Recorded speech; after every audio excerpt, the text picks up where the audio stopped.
तो हेलो बच्चों, कैसे हैं आप सभी लोग। I hope you are doing well. तो स्वागत है आप सभी का हमारे इस प्यारे से यूट्यूब चैनल एलीट क्लासेस में। आज हमारा टॉपिक रहेगा principal of superposition. Principal of superposition, देखो पहली बात तो ये होता क्या है। देखो जी, प्रिंसिपल आप सबको पता है, सुपरपोजिशन धीरे धीरे समझ में आ जाएगा। लेकिन बात यह फोर्स, इस टॉपिक का दूसरा नाम जो है वह force due to multiple charges. Force due to multiple charges. Principle of superposition क्या बताता है? ये बताता है, ये नहीं, आप बताओ। आप मुझे एक बात बताओ, एक चार्ज पर दूसरा चार्ज फोर्स लगा सकता है? आपने बोला बिल्कुल लगा सकता है। भाई एक चार्ज पॉजिटिव, दूसरा चार्ज पॉजिटिव, पॉजिटिव ने पॉजिटिव को रिपेल कर दिया, लगा दी ना। क्या दो चार्ज मिलकर अकेले में फोर्स लगा सकते हैं? जी, ये तो वो वाली बात हुई कि एक मैग्नेट पर दूसरी ने फोर्स लगाई। हाँ, अब दो ने मिलकर एक पर फोर्स लगाई, बिल्कुल लगा देगी। तीन मैग्नेट मिलकर एक पर भी फोर्स लगा सकते हैं। दिक्कत क्या है इस बात से? तो आपने बोला जी, एक चार्ज पर अकेला चार्ज जैसे Q1 है, ओके, और ये आपका Q2 है। इस Q1 ने Q2 पर फोर्स लगाई, कुछ ऐसे, force on 2 due to 1, okay. अगर मैं एक चार्ज यहां Q3 रख दूं, क्या अब ये Q3 इस पे फोर्स लगा सकता है? आपने बोला देखो जी, कोई भी चार्ज किसी पर फोर्स कब लगाता है? आपने बोला कि जब वो चार्ज इसके फील्ड में हो। तुम किसी पर कब फोर्स लगा सकते हो? आपने बोला जी, हम किसी पर तब फोर्स लगा सकते हैं जब वो हमारे रीजन, मतलब हमारे फील्ड में हो। आप किसको डांट सकते हो, किसको फटकार सकते हो? जो आपके फील्ड में, जहां तक आपका इफेक्ट हो उसको ही तो कर सकते हो ना।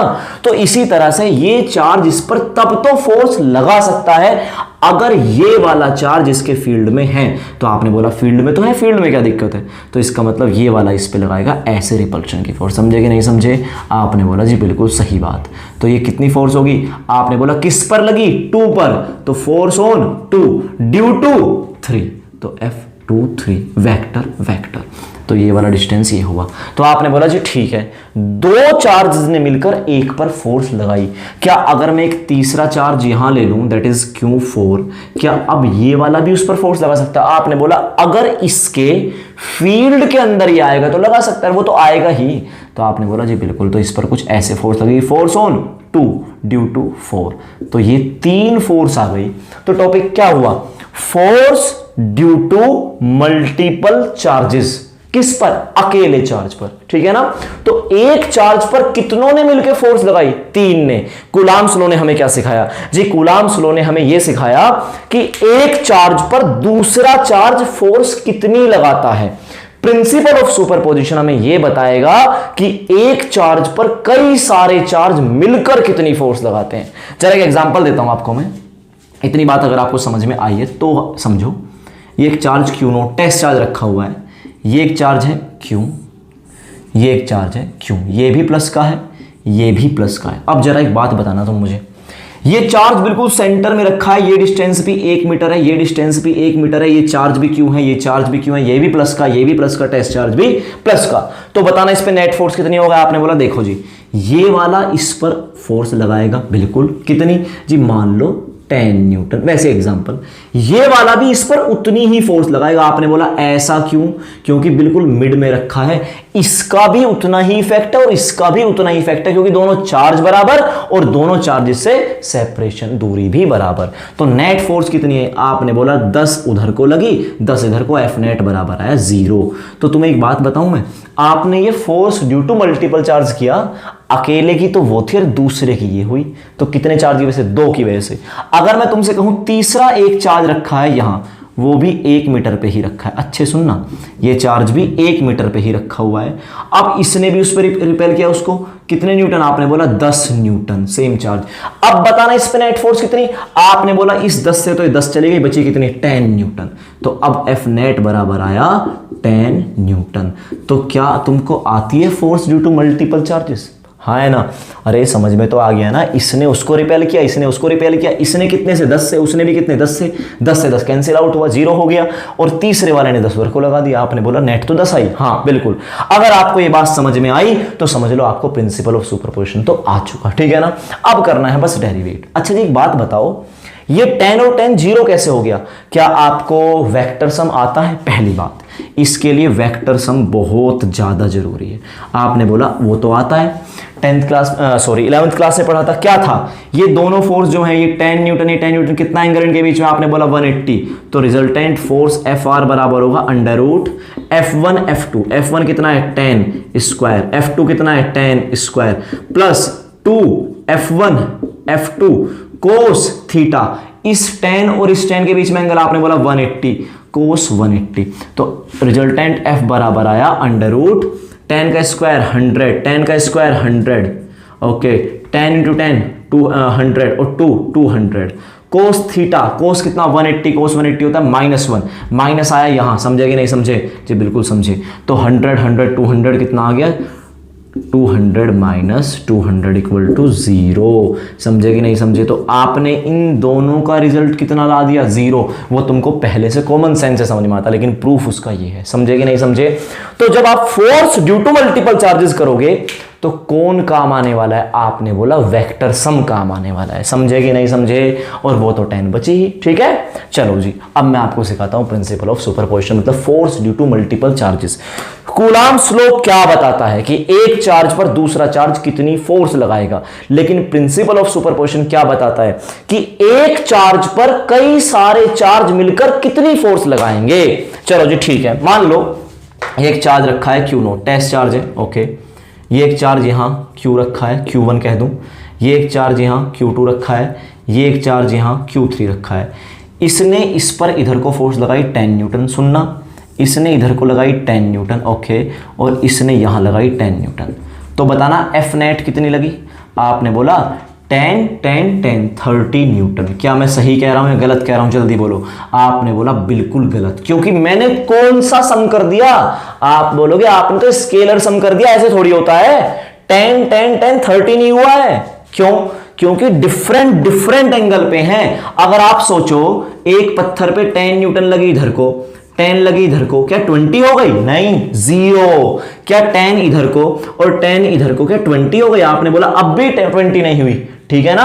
आप बोलोगे अब भी क्या करना पड़ेगा, वेक्टर सम कोस 90 वाला फॉर्मूला, मतलब 90 डिग्री एंगल है तो 10√2 आएगा, मतलब कुल मिला के बात यह है कि वेक्टर सम में 10 और 10 20 नहीं होते, समझे। आपने बोला क्यों, क्योंकि इस वक्त कितने हैं, आपने बोला 0, और अगर दोनों फोर्स, सॉरी यही बनाता हूं मैं 10 न्यूटन, ये रहा, अगर दोनों फोर्स एक ही डायरेक्शन में, आप कितना है, आपने बोला 20, यहां तो आई 0 न्यूटन, यहां आई 20 न्यूटन, तो मिनिमम फोर्स कितनी हो सकती है 10 और 10 से, आपने बोला 0, और मैक्सिमम 10 और 10 कितना कर सकते हैं 20, तो अगर मैं और एंगल बदलूंगा, ये 10 न्यूटन, ये 10 न्यूटन, 0 आएगा 20, आपने बोला ना 0 आएगा ना 20 आएगा, उन दोनों के बीच आएगा। कैसे निकालेंगे, फॉर्मूला ये रहा, कौन सा फॉर्मूला, F बराबर, मतलब रिजल्टेंट बराबर होता है R बराबर under root A square plus B square plus 2AB cos theta, समझे कि नहीं समझे। कुल मिला के आप इससे ही नेट फोर्स निकालोगे, कोई दिक्कत वाली बात तो नहीं है ना, पक्का। चलो तो मैं इसको रफ करता हूं, डेरिवेट करके दिखाता हूं वेक्टर सम के लिए, लेकिन सुनो, वो सॉरी प्रिंसिपल ऑफ सुपरपोजिशन के, लेकिन सुनो, क्या ये 30 आया, आपने बोला नहीं आया, क्योंकि तीनों फोर्स के बीच में कुछ ना कुछ एंगल है, समझे। तो मैं आपको इसको रफ करता हूं और आपको सिखाता हूं प्रिंसिपल ऑफ सुपरपोजिशन के लिए डेरिवेशन, ओके।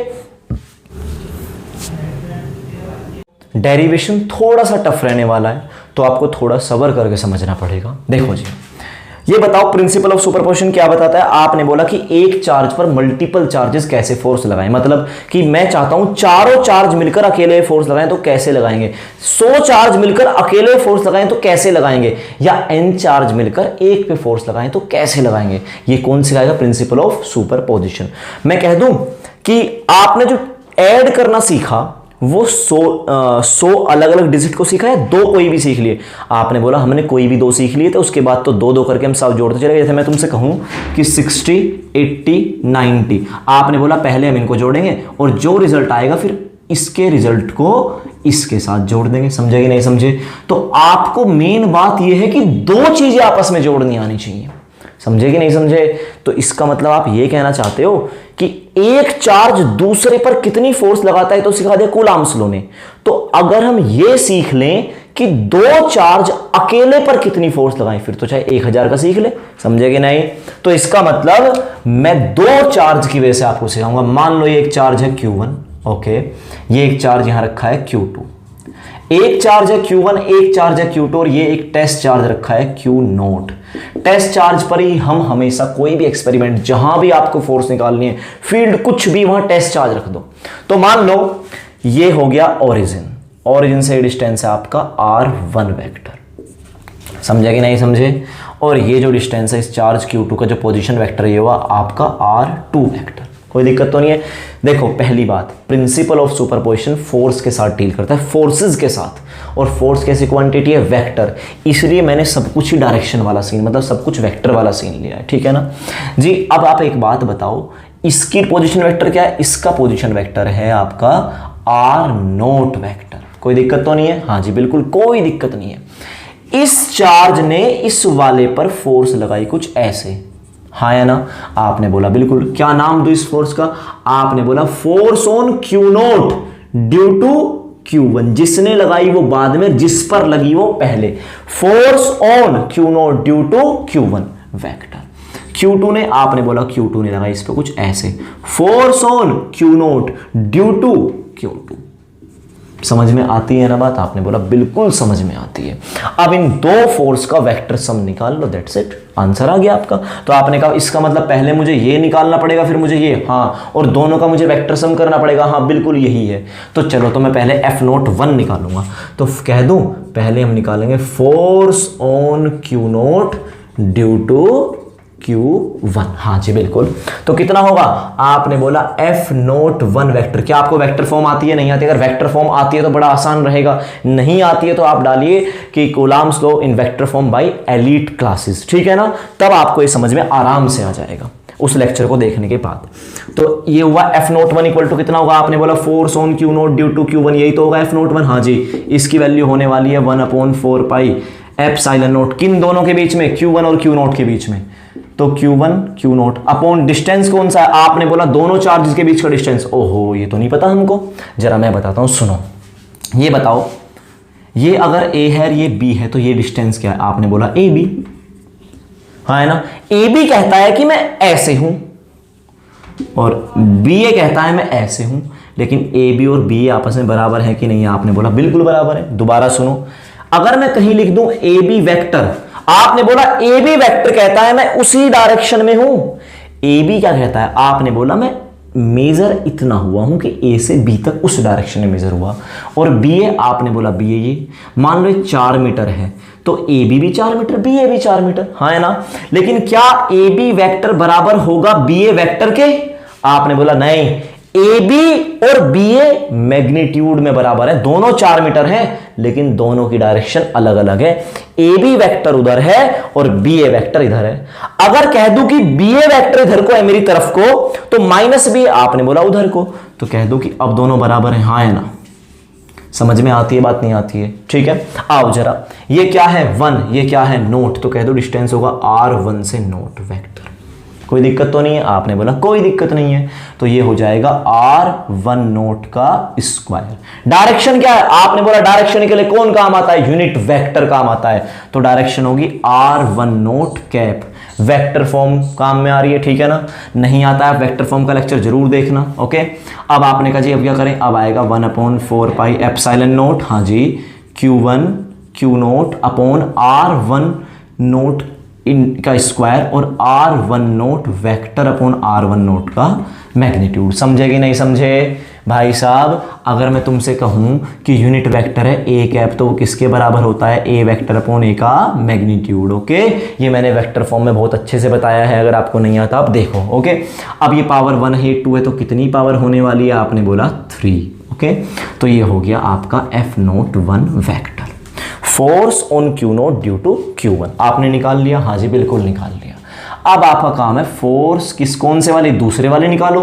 तो फोर्स ऑन, ये भाई साहब ये कौन सी फोर्स है? जो Q0 पर लगी। किसने लगाई? आपने बोला Q2 ने लगाई। तो force on Q0 due to Q2, हाँ जी बिल्कुल सही बात है, कोई दिक्कत नहीं है। तो F02 निकालना है, okay. F02 vector is equal to 1/4 pi epsilon naught, हाँ जी बिल्कुल। ये बताओ किस किस के बीच में लगी? आपने बोला नोट और 2, Q0 और Q2, Q2 किसने लगाई? आपने बोला ये फोर्स है, force on Q note due to Q2, तो फोर्स ऐसे लगी, तो डिस्टेंस कह दो हो जाएगा R2 नोट वेक्टर। हाँ या ना, जल्दी बोलो। हाँ जी बिल्कुल हो जाएगा। तो Q2 ने लगाई Q नोट पर और डिस्टेंस होगा R2 नोट का स्क्वायर और R2 नोट कैप। हाँ है ना। अगर मैं कह दूं कि ये वेक्टर कर दो, पावर 3 कर दो, यस या नो, समझ में आई बात? एक आपकी फोर्स ये आ गई, दूसरी आपकी फोर्स ये आ गई। अगर तीसरा चार्ज हो कहीं Q3, वो कितनी लगाएगा? आपने बोला वो लगाएगा F नोट 3 वेक्टर बराबर 1/4 पाई एप्सिलॉन नोट। बोलो भाई, नोट और 3 के बीच में आपने बोला Q3, Q नोट, और डिस्टेंस कौन सा हुआ? आपने बोला 1 नोट 2 नोट, और अब क्या होगा डिस्टेंस? R3 से नोट होगा, समझे, पावर 3 और R3 नोट वेक्टर। हाँ है ना। जल्दी बोलो कि आपको ये बात समझ में आई। अब अगर मैं कह दूं ऐसे ही फॉर n चार्जेस बात करूं, for n charges, force due to n charges बात करूं, तो कितनी आएगी? आपने बोला Fn नोट वेक्टर, तो आपने बोला 1/4 pi epsilon note Q naught upon Rn note की पावर 3 Rn नोट वेक्टर। क्या समझ में आया कि नहीं आया? जल्दी बोलो भाई। पक्का सब कुछ सेम तो चल रहा है ना? अगर n चार्ज जो है ऐसा हो जाएगा ना, तो आपने बोला बिल्कुल जी हो जाएगा। तो फोर्स ड्यू टू, इसे मैं ऐसे लिखूंगा, force on Q note due to Qn। अब सही है ना कि Q नोट पर Qn ने इतनी फोर्स लगाई। अब बताओ क्या करूं? अब आप निकालोगे नेट फोर्स, तो नेट फोर्स कितनी हो जाएगी? आपने बोला force is a vector quantity, तो सबका वेक्टर सम करना पड़ेगा। हाँ जी, तो पहली फोर्स ओके, दूसरे ने लगाई फोर्स ओके, ऐसे ही nth वाले ने लगाई फोर्स। कोई दिक्कत वाली बात तो नहीं है? आपने बोला कोई दिक्कत नहीं है।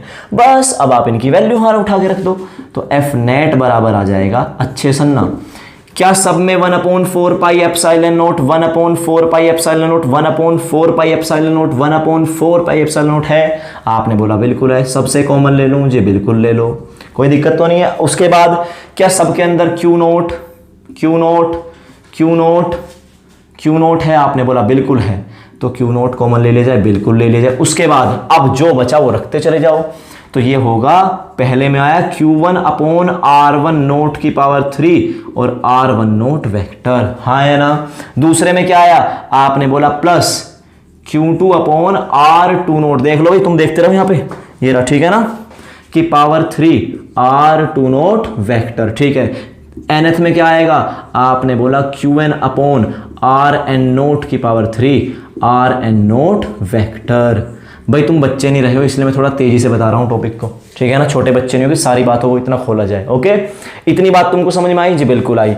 बस ये आ गया आपका प्रिंसिपल ऑफ सुपरपोजिशन। आपने बोला इतना बड़ा फॉर्मूला कौन याद रखे? कोई कुछ जरूरत नहीं है याद रखने की, न्यूमेरिकल करने का तरीका बिल्कुल अलग होगा। इसका कंक्लूजन एक और लिख दूं मैं, कि हम कह सकते हैं कि नेट फोर्स जो आएगा एफ नेट बराबर, ये टर्म कांस्टेंट है, बिल्कुल है, 1/4 पाई एप्सिलॉन नोट। समेशन वाला तरीका बता रहा हूँ, Q not as it is. अब लगा दो समेशन, कहां से कहां तक हो रहा है? आपने बोला कितने चार्जेस? n चार्जेस, तो I बराबर 1 to n। ये बताऊंगा, सुनो। यहां क्या है? 1, यहां क्या है? 2, फिर 3 4 डैश n। तो आपने कहा जी देखो, यहां रख दो क्यों आई, क्यों I की जगह 1 रखना, फिर 2 3 ऐसे आता रहेगा, ठीक है।